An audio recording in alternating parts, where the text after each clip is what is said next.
Hey y'all, it's Mr. Bill. Thanks for coming by Papa's Place. And if you're not a subscriber, I'd appreciate you hitting the like button and the subscribe button so you'll be notified of any future videos that I release if you're interested in following along with what I'm doing here on this channel. For the past two episodes, I've been talking about a part of my journey that involves getting older and health and wellness issues. And today is going to be the third part of that series, and I'm going to talk about depression.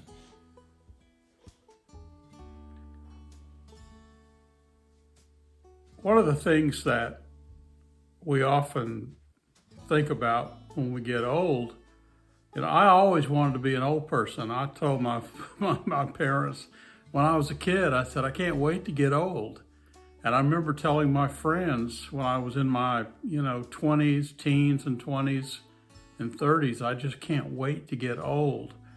Well, I discovered something that getting old sometimes just isn't fun at all. And in my case, I've had heart issues. I've had blockages in my coronary arteries, and now I have 5 stents in place. I had a heart attack in 2008. I have had both of my knees replaced, and both surgeries did not turn out like they were supposed to. I have only about 90 degrees bend in both my knees. This creates instability for me as I try to walk, even around the house, and outdoors. It's even more of a danger because what's happened is I have actually tripped and fallen twice now in the past 3 years, face first on the concrete. I'm not kidding. Face first, landing on my face before any of the rest of my body hit the ground. It's a wonder I'm not dead. But the physical trauma of that resulted in a concussion, a traumatic brain injury, and even right now, it's been over a year and I'm still suffering some of the consequences of concussion and traumatic brain injury, or TBI. I noticed, I tried to tape this or record this yesterday, and all the way through, I could not think of certain words, simple words that I know, and I just cannot, I cannot reach up into my brain and pull out the word that I'm looking for. And I just sat there and just didn't know what to say. So I just cut that and decided to start over today and try it again. I'm feeling a little bit more, maybe a little bit more capable. We'll see as we go forward. But that's what's going on. If you notice that I kind of blank out or whatever, it's because of those falls that I've had. So, heart surgery, heart attack, 2 knee replacements, instability, falling, and I've also got an issue with my neck. I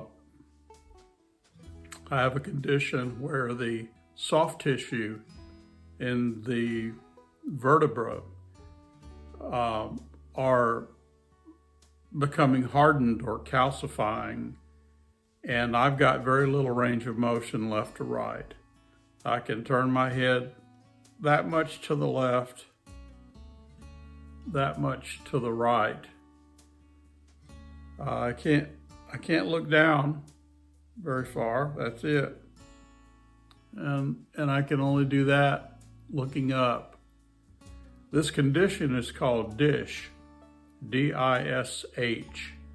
And it's an acronym that means diffuse idiopathic skeletal hyperostosis. And it was discovered by my chiropractor, who I don't really go to on a regular basis, but when I was having some neck pain, I thought, well, maybe there's something pinching, and I went to him, and within minutes, he said, "You've got DISH." And he said, your neck is really bad shape. And I had to go to I asked for him to refer me to a very famous, world famous clinic. A lot of the NFL and pro sports players go to it. It's over in Gulf Breeze, Florida. It's called Andrews Institute. And I asked him to please refer me over there to an orthopedic surgeon or specialist. So he did. And I went over there and they said the same thing. He nailed it. He it's the right diagnosis. You have DISH. And you will eventually be 100% fused in your neck area. Well, that makes it fun to drive. So I have had I've had cameras installed on both of the mirrors of the left mirror and the right mirror in my truck. And I also have a rear camera that I can watch. And, it's a challenge. And one of these days, maybe not too long from now, I'll be handing in my car keys because I won't be able to drive anymore. So all of that, I've been rambling for more than 5 minutes, and now getting to the part that this episode is about really, and that is depression. All of those things have resulted in several really deep and really dark clinical depression episodes. The last one was, I believe it was in January of 2020. Things got so bad that I was having suicidal ideations or thoughts of suicide. And I contacted the VA crisis line to talk to someone on the phone about my concerns and my thoughts toward self-harm.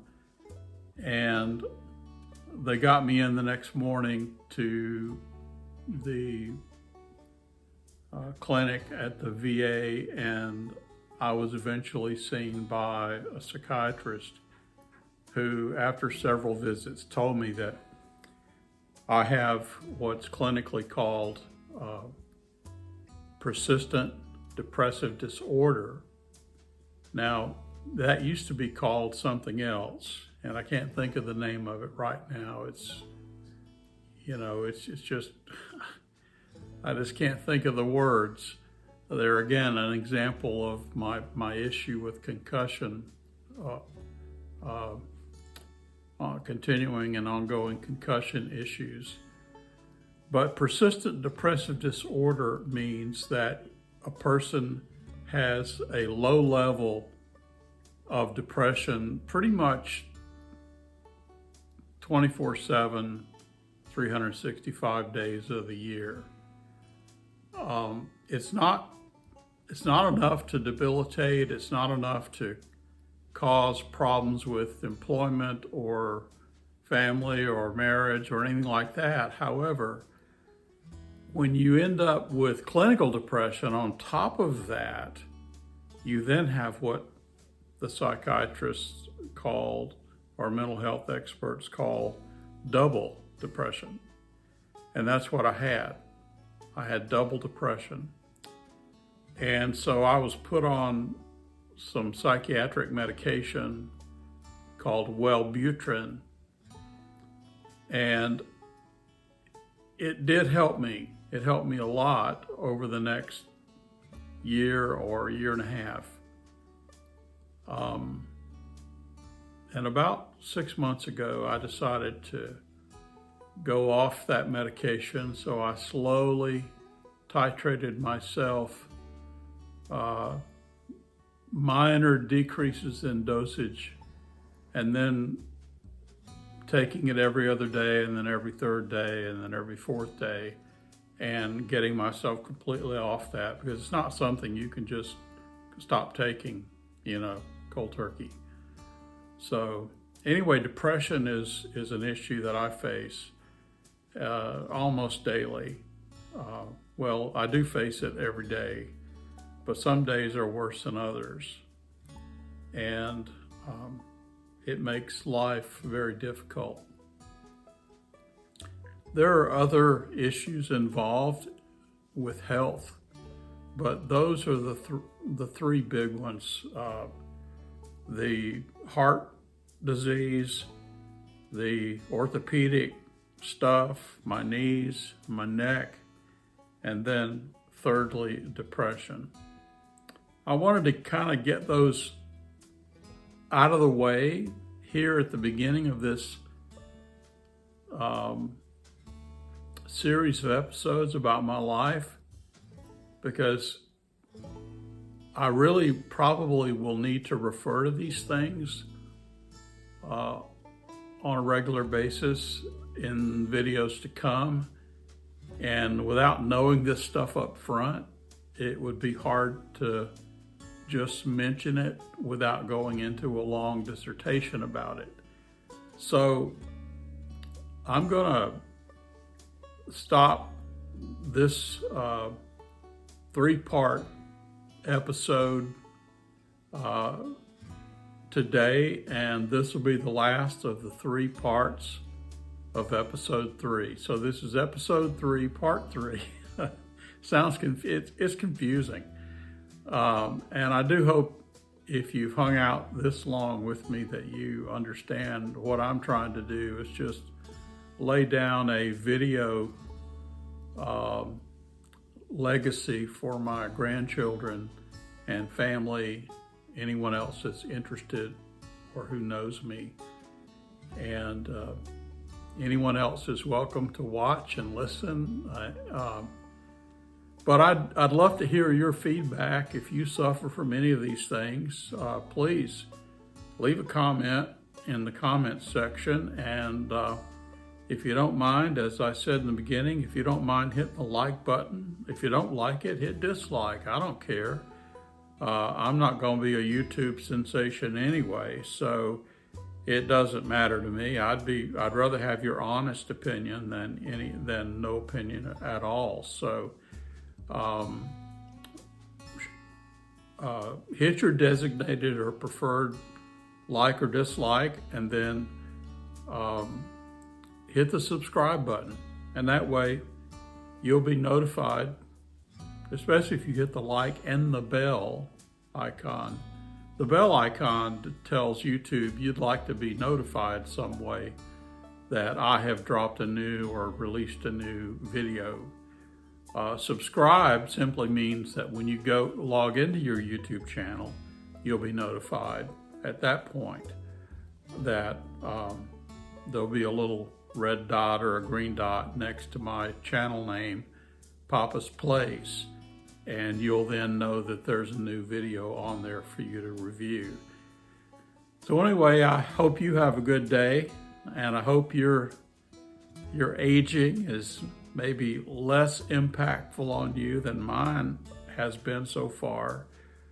I'm 68 years old. I'm going to be I'm 67 years old. I'm going to be 68 in about 2 weeks. And so I appreciate it.